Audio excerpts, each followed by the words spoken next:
당구 게임. 알퐁스 도데. 아무리 전투 경험이 많은 군인이라 해도 이틀 동안 쉬지 않고 전투를 하다 보면 완전히 녹초가 되기 마련이다. 특히 무거운 배낭을 짊어진 채 폭포처럼 쏟아지는 빗속에 서서 밤을 지샜다면 더욱 그럴 것이다. 그런데도 군인들은 지금 비로 질척대는 진흙구덩이 속에서 무려 3시간 동안이나 대기하는 중이다. 여러 날 밤을 지샌 탓으로 천근만근 무거운 몸에 거기다 군복까지 비에 흠뻑 젖어 지친 몸을 더욱 힘들게 했다. 군인들은 쓰러지지 않기 위해 서로 찰싹 달라붙어 몸을 비벼대며 온기를 나눠 가졌다. 전후의 배낭에 몸을 기대선 채 잠들어버린 군인들도 부지기수였다. 잠을 이기지 못해 자기도 모르는 새 골아떨어져 버린 군인들의 얼굴엔 피로와 궁핍의 흔적이 어느 때보다 역력했다. 비는 내리는데 온통 흙탕물뿐인 진흙구덩이 속엔 불씨 하나, 식량 한 톨 없었다. 사방에선 적들이 호시탐탐 노리고 있었다. 포신을 숲 쪽으로 조준시켜 놓은 대포 역시 명령만을 기다리며 맥없이 누워 있었고, 적의 눈을 피하기 위해 위장막으로 가려놓은 기관총은 지평선만 노려보고 있었다. 모든 것이 이처럼 완벽하게 공격 태세를 취하고 있는데 도대체 왜 아무런 명령도 떨어지지 않는지, 도대체 무엇을 기다리고 있는지. 명령만 초조하게 기다리고 있는데 군사령부로부터는 아무런 명령도 하달되지 않고 있었다. 사령부는 전선에서 몇 미터 떨어지지 않았지만 아무런 소식도 없었다.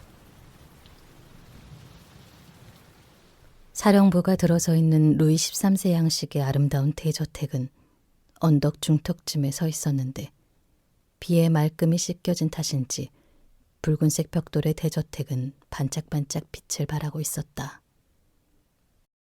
프랑스 육군기가 꽂힐 만한 정말 웅장한 건물이었다.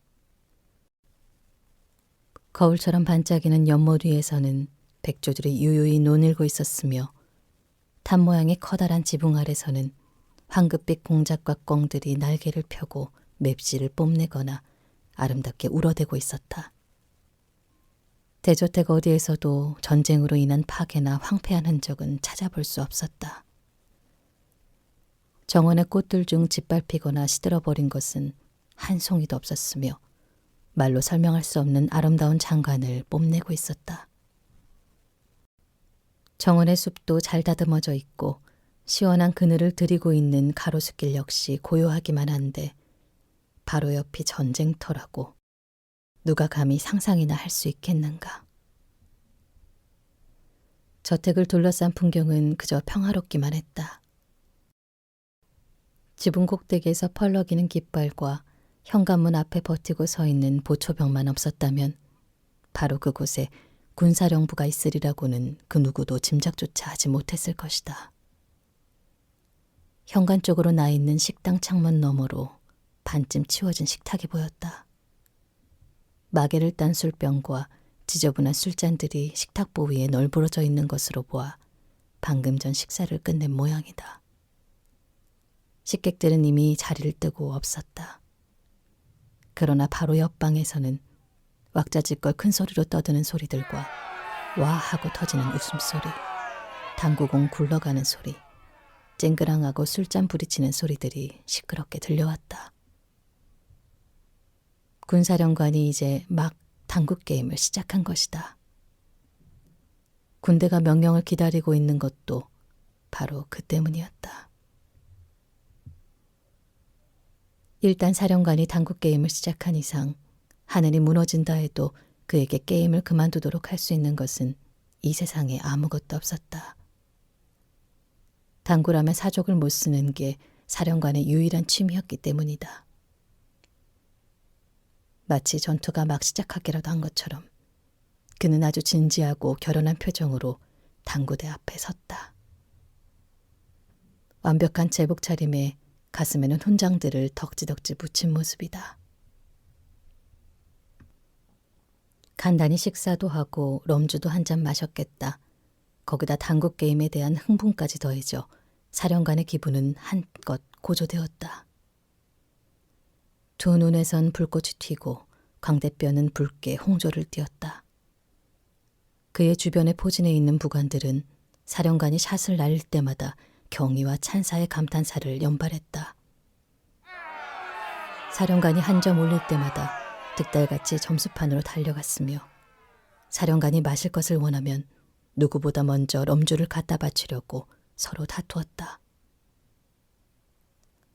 견장과 견장, 깃과 깃이 서로 부대끼는 소리들하며 십자훈장과 장식띠들이 탈그락대는 소리들이라니. 90도 각도로 깎듯이 허리를 굽혀 인사하며 비굴하게 웃음 짓는 그 제복 입은 아청꾼들의 모습은 정말 눈뜨고는 못 봐줄 광경이었다. 거기다 그 매너는 또 얼마나 우아하고 세련되었던지, 과장은 또 얼마나 심한지, 그래서인지 대정원을 끼고 자리 잡은 그 우아한 방 안에는 새 제복을 입은 장교들이 지나치게 많았다. 프랑스 축제일을 연상시키는 이런 광경 탓에 사령관은 진흙투성이 망토를 걸치고 비 내리는 구더기 속에 처박혀 있는 병사들을 까맣게 잊고 말았다. 지금 사령관의 적은 적군이 아니라 참모 장교였다. 곱슬머리에 황금색 장갑을 끼고 있는 작은 체구의 참모 장교는 당구에 미쳐있는 실력자였다. 세상 그 어떤 사령관과 맞붙어도 너끈히 이길 수 있는 실력을 갖고 있었다. 그러나 그는 자신의 상관을 잘 알고 있었기 때문에 사령관에게 결코 이기지 않고 그렇다고 너무 쉽게 져주는 것 같은 인상을 주지 않기 위해 온갖 기교를 다 부리고 있었다. 한마디로 그는 출세하는 방법을 잘 아는 장교였다. 조심해야지. 지금 사령관이 5점 앞서 있다고. 시작했을 때처럼 게임을 여기서 끝마칠 수만 있다면 승진은 따놓은 당상이야. 다른 병사들처럼 저 쏟아지는 빗 속에 처박혀 있을 순 없지. 이 멋진 제복을 생각해봐도 그건 정말 비참한 일이니까. 게임은 흥미진진했다. 공이 아슬아슬 스칠 듯 하다가 빗나가거나 튈 때마다 게임은 점점 더 땀을 쥐게 만들었다. 순간 하늘이 번쩍하더니 대포 소리가 들려왔다. 대포 소리에 창문이 덜거덕 흔들렸다. 모두 깜짝 놀라 불안한 눈길로 주변을 두리번거렸다. 하지만 아무런 미동도 없이 꼼짝 않고 있는 사람은 오직 한 사람, 사령관뿐이었다. 그의 눈엔 당구공 외에는 아무것도 들어오지 않았으며 아무런 소리도 들리지 않았다. 이제 막 당구대 위로 몸을 굽히고 그의 최고 장기인 드로우샷을 한 방 멋지게 날리려는 참이었던 것이다. 대포 소리는 점점 더 가까워졌다. 부관들이 우르르 창가로 몰려갔다. 프러시아 군대의 공격인가.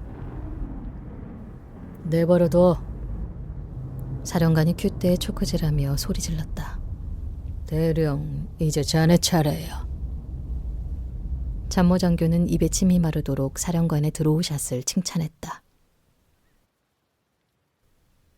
요란한 갱음 소리는 점점 더 커져갔다.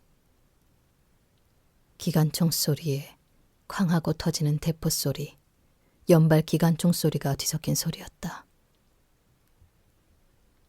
검은 연기를 내뿜는 붉은 화염이 대저택의 정원 멀리 선명하게 피어올랐다. 대정원 뒤편이 온통 붉게 타오르고 있었다. 놀란 공작들과 꿩들이 새장 속에서 날카로운 비명을 질러댔으며 마국간에 있던 아라비아 산 말들도 화약 냄새를 맡고는 기겁을 하며 몸서리를 쳤다. 사령부 내에서도 조금씩 술렁대기 시작했다. 급보에 급보가 연이어 수신되었고 연락병들이 허겁지겁 전속력으로 달려왔다. 이곳저곳에서 사령관을 찾는 목소리가 들끓었다. 그러나 사령관에게 접근하기는 여전히 하늘의 별 따기였다. 일단 당구 게임이 시작된 이상 게임을 방해할 수 있는 것은 이 세상에 정말 아무것도 없기 때문이다. 대령, 자네 차례야. 대령도 이제는 제정신이 아니었다. 쿵쾅거리는 포격 소리 때문에 허둥대는 마음에 자신의 처지를 망각한 대령은 그만 연달아 실수로 득점타를 치고 말았다. 당구 게임의 승리는 이제 참모장교 쪽으로 기울고 있었다. 화가 머리끝까지 치솟은 사령관의 얼굴이 분노로 일그러졌다. 바로 그 순간 말 한 필이 전속력으로 안뜰로 달려왔다. 진흙으로 온몸이 뒤범벅이 된 부관 하나가 말에서 내리더니 허겁지겁 보초병을 제치고 돌계단 위로 올라와 한쪽 무릎을 꿇은 채 외쳐댔다. 사령관님! 사령관님! 분노로 얼굴이 퉁퉁 부어오른 사령관이 큐대를 손에 쥔 채 창문으로 얼굴을 내밀었다. 뭐야? 무슨 일이야? 사령관님, 큰일 났습니다. 보초병 없나? 알았어, 알았다고. 나중에 내가 명령할 때까지 좀 기다리라고 해. 그리고는 쾅소리가 날 정도로 창문을 거칠게 닫아버렸다. 명령이 떨어질 때까지 기다리라고? 그렇지 않아도 불쌍한 병사들은 빗속에서 명령만 기다리고 있는데? 빗방울과 함께 적들이 쏜 포탄 파편들이 병사들의 얼굴을 매섭게 때렸다. 수많은 전우들이 떼죽음을 당하고 있는데도 병사들은 무기 한번 써보지 못하고 왜 기다리고 있어야 하는지도 모른 채 그저 무력하게 죽어나갔다. 군인들은 오직 명령이 떨어지기만을 기다렸다. 하지만 명령은 떨어지지 않았고 죽은 병사들의 시체만이 참호 속에 쌓여갔다. 이미 숨이 끊어진 지 오래지만 적들의 포탄은 죽은 병사들의 몸을 계속해서 찢어놓았다. 아가리를 쩍 벌린 병사들의 상처에서 피가 넘쳐 흘렀다. 프랑스 젊은이들의 고결한 피가. 저태가 당구장 역시 전쟁터를 방불케 하는 흥분의 도가니였다. 사령관이 다시 상승세를 보이자 작은 몸집의 대령이 마치 사자처럼 맹렬히 공을 쳐대기 시작한 것이다. 17점, 18점, 19점. 점수를 표시하기에도 숨이 가빴다. 전투 소리는 점점 더 가까워졌다. 하지만 사령관은 점수를 더 올려야만 했다.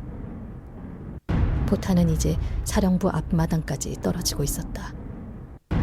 그중 하나는 연못 위에서 터져버렸다.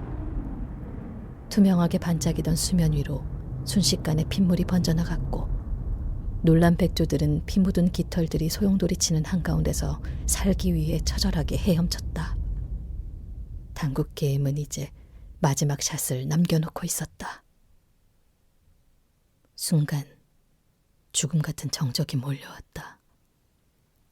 빗방울 떨어지는 소리와 언덕 아래쪽에서 들려오는 희미한 굉음 소리, 진흙탕 속에서 급히 움직이는 병사들의 군화 발자국 소리만 간간히 들려왔다.